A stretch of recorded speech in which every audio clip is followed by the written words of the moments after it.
বিবিও audio story চ্যানেলের পক্ষ থেকে আজ আপনারা শুনবেন হেমেন্দ্র কুমার রায়ের কলমে একটি ভৌতিক রোমাঞ্চকর গল্প, নবাবগঞ্জের সমাধি। আজ গল্প পাঠে তন্ময় এবং গল্পের সূত্রধার আমি কৌশিক। গল্পটি শুনুন এবং যদি ভালো লাগে তাহলে অবশ্যই আপনার মূল্যবান মতামত আমাদেরকে কমেন্ট করে জানাবেন এবং আমাদের পাশে থাকার জন্য আমাদের চ্যানেলটিকে সাবস্ক্রাইব করে দিয়ে পাশে থাকা বেল বাটনটি অল অপশনে সেট করে নেবেন। তাহলে চলুন আর কথা না বাড়িয়ে শুরু করা যাক আজকের গল্প, হেমেন্দ্র কুমার রায়ের কলমে নবাবগঞ্জের সমাধি।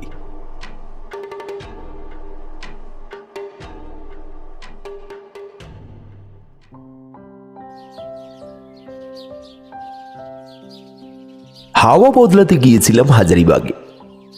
হাওয়া নিশ্চয়ই বদলান, মন কিন্তু বদলান না। বাসা পেয়েছিলাম শহরের ভিতরে। সেখানে কিছু কিছু গাছপালা থাকলে কি হয়, সেই ধুলো ভরা রাজপথের পর রাজপথ, দুই ধারে বাড়ির পর বাড়ি, অফিস, আদালত, হাট বাজার, পানির দোকান, মোটরবাস, রিক্সা, লোকের ভিড় ও হট্টগোল, যেন কলকাতার ক্ষুদ্র সংস্করণ। কাজের খাতিরে সব করা যায়, কিন্তু শখ করে এক শহর ছেড়ে আর এক শহরে আসার মানে হয় না। বন্ধুবর বিপিনচন্দ্র হাজারিবাগের ভক্ত, এখানে আগেও বার দুয়েক ঢু মেরে গিয়েছে। বলল, মা বই, এখন এই হাল ছাড়বার দরকার নেই বন্ধু, বইকালে আমার সঙ্গে বেড়াতে বেরিয়ে। ধুলো ভক্ষণের জন্য? তবে সত্যিকারের হাজারিবাগ দেখবার জন্য। হ্যাঁ, 10-12 মাইল পথ হাঁটলে অনেক কিছুই দেখতে পাওয়া যাবে, এটা আমি জানি, কিন্তু আমি অতখানি কষ্ট স্বীকার করতে রাজি নই। মাইল 3 হাঁটতে পারবে? খুব পারবো, সে তো কলকাতার এপারে ওপারে। তবে আর কি, প্রস্তুত থেকো, আমি ঠিক সময়ে আসব। বিকেলে বিপিনের সঙ্গে বেরিয়ে পড়লাম। সে মিথ্যে বলেনি। মাইল খানেক অগ্রসর হবার পরেই দৃশ্য পরিবর্তন আরম্ভ হলো। তারপর যত এগোই তত বেশি মুগ্ধ হয়ে যাই। আরও কিছু দূর পথ চালনা করে দাঁড়িয়ে পড়ল বিপিন। প্রশ্ন করল, কি বন্ধু, এখন কেমন লাগছে? চমৎকার, একদম অপূর্ব লাগছে। অবির্ভূত না হয়ে উপায় নেই। দিকে দিকে নতুন নতুন প্রান্তর, তার উপর দিয়ে কোথায় হারিয়ে যায় বিহবল দৃষ্টি। মাঝে মাঝে সৌন্দর্য সৃষ্টি করেছে অরণ্য শ্যামল ছন্দে। কল্পনার রহস্য বিচিত্র দুর্গের মতন দাঁড়িয়ে আছে পাহাড়ের পর পাহাড়। অনাদৃত আকাশের সমগ্রতা এসে প্রবেশ করে দুই নয়নের অন্তপুরে, যেন ছবির জগৎ। একখানা বড় পাথরের উপরে বসে পড়লাম। তারপরে বললাম, হ্যাঁ, এই হচ্ছে সত্যিকারের হাজারিবাগ। আজ প্রতিপদ, অন্ধকারেরও কোনো ভয় নেই। এইখানে বেশ কিছুক্ষণ বসে থাকলে কোনো ক্ষতি হবে না, কি বলো? কিন্তু মনে হচ্ছে ক্ষতি হবার সম্ভাবনা দেখা দিয়েছে। হ্যাঁ, মানে? এটা হচ্ছে আষাঢ় মাস, আকাশের দিকে তাকিয়ে দেখো। তাকিয়ে দেখলাম আকাশের এক প্রান্ত জুড়ে দেখা যাচ্ছে কাজল কালো মেঘ। বিপিন বলল, কালো মেঘ, ওর সাথী বোধহয় ঝড়। মেঘ তো এখনো অনেক দূরে। আমাদের বাসাও তো পাশে নয়, আর একদিন এখানে আসা যাবে। এখন চলো, আজ উঠে পড়া যাক। বিপিনের অনুমান ঠিক। খুব তাড়াতাড়ি পা চালিয়ে আমরা যখন শহরের প্রান্তে এসে পড়লাম, প্রায় গোটা আকাশই তখন মেঘাচ্ছন্ন এবং গাছে গাছে ঝোড়ো হাওয়ার একটানা চিৎকার। গায়ে পড়ল জলের কয়েকটা বড় বড় ফোঁটা। বাসা তখনও বেশ খানিকটা দূরে, কিন্তু বৃষ্টিকে বোধহয় ফাঁকি দিতে পারবো না। জলের ফোঁটা বেড়ে উঠল। হঠাৎ মোড় ফিরে একটা গলির ভিতরে ঢুকে বিপিন ছুটতে ছুটতে বলল, এদিকে এসো। একটা প্রশস্ত জীর্ণ দাঁড়পথের পর খানিকটা জঙ্গলময় জমি। আলো আঁধারের মধ্যে দেখা গেল চারিদিকে কতগুলো দোদুল্যমান বড় বড় গাছ এবং তাদেরই মাঝখানে সার গাঁথা খিলানওয়ালা বাড়ি এবং তারই উপরে মস্ত একটা সুডৌল গম্বুজ, ভাঙা সিঁড়ির ধাপ। একটা খিলানের তলা দিয়ে দালানে গিয়ে উঠলাম। জিজ্ঞাসা করলাম, কি এটা, মসজিদ নাকি? শেষটা বিপদে পড়বো না তো? ভয় নেই, এ হচ্ছে নবাবগঞ্জের সমাধি ভবন। কার সমাধি জানি না, কিন্তু এখানে কেউ থাকে না। কৌতূহলী হয়ে টর্চের এবং তখনও যেটুকুনি দিনের আলোর আভাস ছিল তার সাহায্যে দেখলাম এ হচ্ছে বহুকালের প্রাচীন সমাধিপুরী। মলিন দেওয়ালগুলো যত্নের অভাবে কালের অত্যাচারে ক্ষতবিক্ষত হলেও এখনও এখানে ওখানে রয়েছে সূক্ষ্ম ও সুন্দর নকশার চিহ্ন। প্রচুর অর্থ ব্যয় করে সব দিকের মাপজোক ও ছন্দ বজায় রেখে শ্রেষ্ঠ কারিগর দিয়ে যে এই সমাধি মন্দির গড়ানো হয়েছে সে বিষয়ে কোনো সন্দেহ নেই। আর এই সমাধি যে কোনো নবাব বা সম্ভ্রান্ত ব্যক্তির তাও আন্দাজ করা কঠিন নয়। দালানের পরে দেওয়ালের গায়ে একটা কুলুপ দেওয়া, দরজার মূল সমাধি কক্ষের ভিতরে যাবার পথ। চারিধারে বোধ করি জাবড়ি কাটা শ্বেত পাথরের পর্দা বা জানালা। পর্দার জাবড়ি ছিদ্রগুলো কি বা কারা কাদামাটি দিয়ে বন্ধ করবার চেষ্টা করেছে, যেন বাইরের কৌতূহলী চক্ষুকে বাধা দেবার জন্যই। কোনো কোনো পর্দার উপর থেকে কাদামাটির প্রলেপ আবার খসে পড়েছে। একটা পর্দার ছিদ্রের উপরে টর্চ রেখে ভিতরে দৃষ্টি চালনা করলাম। ভালো করে দেখতে না পেলেও খানিকটা আন্দাজ করতে পারলাম। মাঝারি আকারের ঘর, মাঝখানে কক্ষতলে একটি সমাধি বেদী। বাকি সবটা জুড়ে শূন্যতা যেন থমথম করছে। কেবল এখানে ওখানে নিচে অন্ধকার ফুঁড়ে কতগুলো আলোর ফিনকি জ্বলছে আর নিভছে, ঠিক যেন জোনাকি। পর্দার ছায়ার ভিতর দিয়ে কতগুলো জোনাকি কি ঘরের ভিতরে ঢুকেছে। সেই মৃত্যুপুরীর অন্ধকারে জীবনের এই দীপ্তি অস্বাভাবিক বলে মনে হলো। বাইরে আকাশ যেন বলছে, ভেঙে পড়ি। দিনান্তরের শেষ আলোটুকু করেছে নিবিড় তিমিরের কোলে আত্মসমর্পণ। থেকে থেকে জেগে উঠছে কেবল লকলকে বিদ্যুতের ক্ষণস্থায়ী জ্যোতির্ময় জিয়া, এবং সঙ্গে সঙ্গে ক্রুদ্ধ বর্জ্যের জগৎ জাগানো যুদ্ধ ধূপদ। হু হু করে ঝড়ের প্রচণ্ড তাড়নায় সমাধি ভবনের আশপাশকার মস্ত মস্ত পুরনো গাছগুলো ঠিক যেন উন্মত্ত অধিকায় জীবের মতন ছটপট করতে করতে কোলাহল করছে, ভয়াবহ কোলাহল। আর ঝরছে হুড় হুড় করে অবিশ্রান্ত জল। ঝমঝম সৃষ্টি ভাসাতে চায় যেন প্রলয় প্লাবনে। এমন ভীষণ বৃষ্টি জীবনে দেখিনি। এ হচ্ছে একেবারে অভাবিত।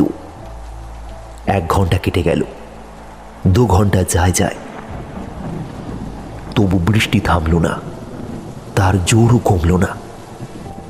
শব্দ শুনেই বুঝলাম নিচেকার জমি ডুবিয়ে কল কল করে ছুটছে যেন বন্যার প্রবাহ। বড় রাস্তা খুব কাছেই, কিন্তু সেখানে মানুষের একটুও সাড়া নেই। কিংবা আমরা যেন মানুষের পৃথিবীর বাইরে এসে পড়েছি। দুজনে 2 খিলানের মাঝখানকার দেওয়ালে ঠেসান দিয়ে বসেছি। তবু কনকনে দমকা বাতাসের সঙ্গে বরফের মতো ঠান্ডা জলের ঝাপটা এসে হাড়ের ভিতরটা পর্যন্ত অসাড় করে দিচ্ছে। ঠক ঠক করে কাঁপতে কাঁপতে বললাম, বিপিন, এমন করে আর কতক্ষণ কাটবে? হ্যাঁ? কোনো সাড়া পেলাম না। বিপিন ঘুমিয়ে পড়ল নাকি? জোরে ডাকলাম, বিপিন, বিপিন। রাস্তা এখন নদী, বাড়ি যাবে কি করে? হু হু কি করছো হে? যা বলছি শুনছো? আমি এখন কিছুই শুনছি না, আমি এখন ভাবছি। ভাবছো? কি ভাবছো? এই এই চাপড়ি কাটা পর্দার ফাঁকগুলো কাদামাটি দিয়ে ভরাট করা হয়েছে কেন? ও, হ্যাঁ, এই নিয়ে আবার ভাবনা কিসের? এর তো সোজা উত্তর হচ্ছে বাইরের লোকের ঘরের ভিতরে তাকানো নিষেধ। বিপিন উত্তেজিত স্বরে বলল, কেন নিষেধ? আর কেই বা নিষেধ করে? এ হচ্ছে পোড়া সমাধি, এর মালিক নেই। আর থাকলেও নিষেধ করবে কেন? ঘরের ভিতরে আছে তো খালি একটা গোড়। ভারতের কত দেশে কত বড় বড় নবাব বাদশার গোড় দেখে এসেছি আমি, কোথাও তো কেউ নিষেধ করেনি। আর এই বিহারের সমাধি বাড়িতেই বা নিষেধ থাকবে কেন? ভেবে দেখো একবার, যখন এই জাফরি কাটা পর্দাগুলো বসানো হয়েছিল তখন এই নিষেধ ছিল না, কিন্তু কিন্তু এখন। আমি বাধা দিয়ে বললাম, কি পাগলের মতন বকছো তুমি? আরে না বন্ধু, না, আমি পাগলের মতো বকছি না। তবে তুমি কি বলতে চাও? এর মধ্যে নিশ্চয়ই কোনো রহস্য আছে। কি রহস্য? অপার্থিব রহস্য। বিপিন, তুমি কি আমাকে ভয় দেখাবার চেষ্টা করছো? মোটেই নয়। তবে তোমার কথার মানে কি? কি বলতে চাইছো তুমি? আরে মানে টানের কথা এখন রেখে দাও, কিন্তু এইমাত্র ওখান দিয়ে কে চলে গেল? আরে কেউ চলে যায়নি। হাল বাদ গিয়েছে, অন্ধকারে তুমি দেখতে পাওনি। তুমি দেখলে কেমন করে? আমিও দেখিনি, কিন্তু পায়ের শব্দ শুনেছি। পায়ের শব্দ? তাহলে আমি শুনতে পেলাম না কেন? তুমি অন্য মনস্ক ছিলে। যাও যাও, বাজে বকো না। বিপিন তার টর্চটা জেলে দালানের মেঝের উপরে উপর করে ধরল। প্রায় 1 ইঞ্চি পুরো ধুলোর উপরে রয়েছে একটা পদচিহ্ন। বিপিন বলল, দেখো। আমি হেসে উঠে বললাম, দেখবো আবার কি? তুমি নিজেই বলছো এটা একটা বেওয়ারিশ বাড়ি। বাইরের কত লোক এখানে আনাগোনা করে, কে তার হিসাব রাখে? আমরা আসবার আগেই ওই পদচিহ্নটা যে ওখানে ছিল সে বিষয়ে কোনো সন্দেহ নেই। বিপিন মাথা নেড়ে বলল, না না, এ হচ্ছে একেবারে টাটকা পায়ের দাগ। এই দেখো, একটা একটা করে আরো কতগুলো পায়ের দাগ সোজা চলে গিয়েছে। সব দাগ টাটকা। আরো কোনো কোনো বিশেষত্ব লক্ষ্য করেছো কি? বিরক্ত হয়ে বললাম, মাফ করো ভাই, আমি তোমার মতন পদচিহ্ন বিশারদ নই। কোনো বিশেষত্বই আমি লক্ষ্য করিনি, বুঝতে পেরেছ? বিপিন নিজের মনেই বলে চলল, প্রত্যেকটাই হচ্ছে ডান পায়ের দাগ। মানুষ তো এক পায়ে হাঁটে না, কিন্তু এখানে বাঁ পায়ের দাগ একটাও নেই। এর থেকে কি বুঝতে হবে? যে এখান দিয়ে যে গিয়েছে তার পা আছে একটি মাত্র। কিন্তু এই এক ঠোঙা লোকটা কেনই বা এখানে এসেছিল, আর গেলই বা কোথায়? কেই বা সে? মানুষ না কিছু অন্য কিছু? বিপিনটা বলে কি? তার কল্পনা শক্তি যে এতটা প্রবল, আগে তা জানতাম না তো। আচম্বিতে খুব জোরে একটা শব্দ হলো। কে যেন কোথায় সবলে একটা দরজার উপরে ধাক্কা মারল। বিপিন হাতকে উঠে বলল, ওই শোনো, কে কে ভিতরকার ঘরের দরজা খুলছে? ঝড়ের গর্জন কমেছে বটে, কিন্তু বড় বড় গাছগুলোর পাতায় পাতায় তখনও শোনা যাচ্ছে তার শান্ত দীর্ঘশ্বাস। ছুপ ছুপ ছুপ ছুপ করে তখনও ঝরছে বৃষ্টি, এবং গড় গড় গড় গড় করে বাজ তখনও ধমক দিচ্ছে মেঘালয়ের কোনো অদৃশ্য শত্রুকে। জাপড়ি কাটা পাথুরে পর্দায় ফাঁকে ফাঁকে দেখা গেল সন্দেহজনক আলোর চঞ্চলতা। ও আবার কি? বিস্মিত হয়ে উঠলাম। পর্দার ছিদ্রে চক্ষু সংলগ্ন করে দেখলুম ঘরের ভিতরে অসম্ভব রকম বেড়ে উঠেছে জোনাকির ঝাঁক। পুঞ্জে পুঞ্জে তারা ঘুরছে ফিরছে, উঠছে নামছে। সারা ঘরখানা জুড়ে চলছে আশ্চর্য এক আগুন জ্বালানোর এবং আগুন নেবানোর খেলা। জোনাকিরা সংখ্যায় কত হবে? হ্যাঁ, হাজার হাজার? না না, তার চেয়েও বেশি। এত জোনাকি বাইরে ছেড়ে ভিতরে এসে জুটল কেন? ঝড় বৃষ্টির ভয়?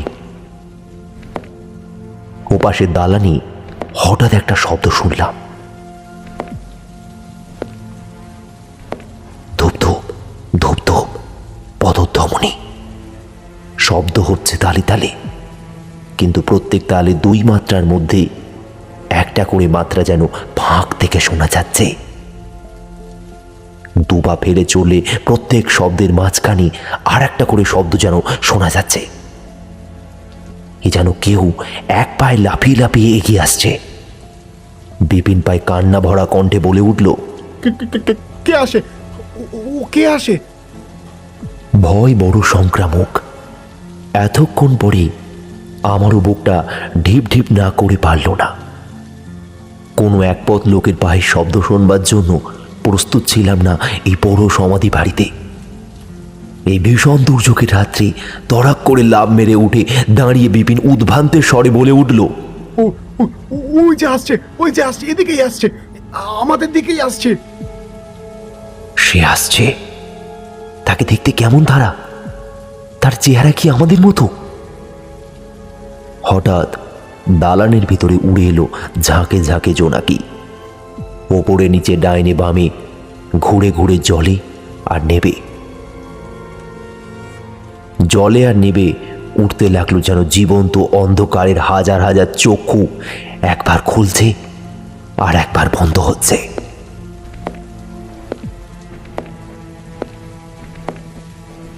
বাবা গো, পালাও! বলে চিৎকার করে উঠেই বিপিন দালানের ওপর থেকে বাইরের দিকে লাফ মারল। যেদিকে পদশব্দ হচ্ছিল সেই দিকে নিরন্ত অন্ধকারের মধ্যে সভয়ে একবার দৃষ্টি নিক্ষেপ করে আমিও বিপিনের পন্থা অনুসরণ করলাম। তখনও শান্ত হয়নি বৃষ্টি স্নাত কালো রাত্রি, তখনও মৌন হয়নি বজ্রের কণ্ঠ।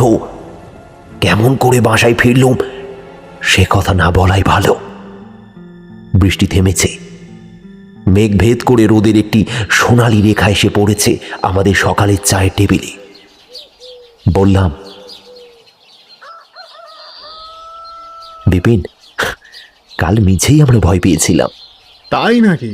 বেশ, পায়ের দাগ সম্বন্ধে তোমার মতই না হয় মানল, কিন্তু অমন সময়ে গোরস্থানের দরজা খুললো কে? দরজা কেউ খোলেনি, দরজা কেউ ধাক্কা মেরেছিল। হয়তো তোমার আমার মতোই কোনো অসহায় প্রতীক দুর্যোগের হাত থেকে নিস্তার পাওয়ার জন্য ওখানে আশ্রয় নিতে এসেছিল। ধাক্কা মেরে দরজাটা বন্ধ থেকে মাথা গুঁজ বা ঠাই গুঁজে বেড়াচ্ছিল। তারও কি একটা পা নেই? আরে, স্নানকালের মহিমায় আমাদের মাথাটা গুলিয়ে গিয়েছিল। হয়তো কারোর হাতের মোটা লাঠির শব্দকেই আমরা পায়ে শব্দ বলে ভুল করেছিলাম। তাই যদি তোমার বিশ্বাস, তাহলে আজকে রাতটা তুমি আবার ওখানে গিয়ে কাটিয়ে আসতে পারবে? পাগল, গোরস্থানে কি জ্যান্ত ভদ্রলোকের রাত কাটাবার জায়গা? হ্যাঁ। বিপিন ঠোঁট টিপে একটুখানি হাসল, আর কিছু বলল না।